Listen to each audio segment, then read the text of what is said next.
This is In Case You Missed It, your national agriculture news recap for the week ending April 24, 2026.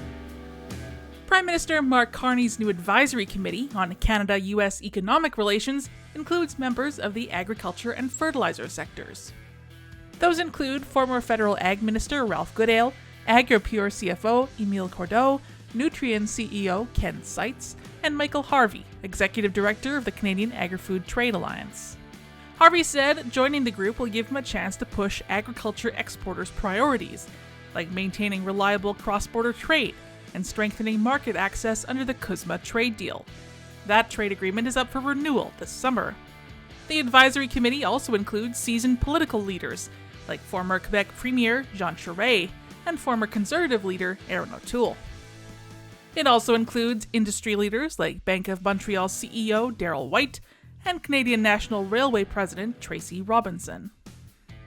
Saskatchewan-based mega farm Monette has filed for court protection while it restructures its operations. The application was filed in Calgary on April 21st. The company remains operating under Companies Creditors Arrangement Act proceedings. In a news release, Monette said economic challenges like cost pressures and volatile commodity markets led to its decision to seek creditor protection. The company has been trying to sell land in several provinces for months. It's unknown how much it has sold. Monette Farms operates about 350,000 acres of owned and leased land across Western Canada and in the US. The company was recently ordered on appeal to pay a consultant $2.7 million for services and land purchases.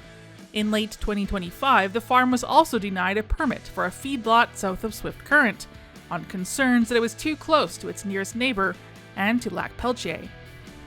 Beef industry groups are looking to salvage what they can from Agriculture Agri-Food Canada's sole cow-calf research station. The farm at Lacombe, Alberta, was one of several slated for closure and departmental cuts. One concern is what will happen to long-term data sets, said Karen Schmid. Schmid is beef production and extension lead with Alberta Beef Producers.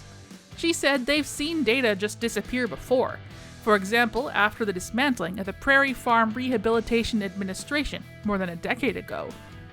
At risk are data sets from the Meat Science Program, genotypic and phenotypic data from the cattle herd, grazing management, and forage data. Those concerns have been escalated to the federal agriculture minister. Some of the work could be sent to the Lethbridge Research Facility, however Schmidt said that has drawbacks. For example, Lethbridge doesn't have the ecozones in which to do the research. The order of dispersal dictates that the Lacombe assets be offered to other federal government departments. That failing, they'll be offered to the province. After the province, they go to the municipalities. Regional colleges may also absorb some of the capacity, assets, and displaced technicians. In case you missed these and other stories from across the Glacier Farm Media Network, visit AgCanada.com or download the AgCanada app.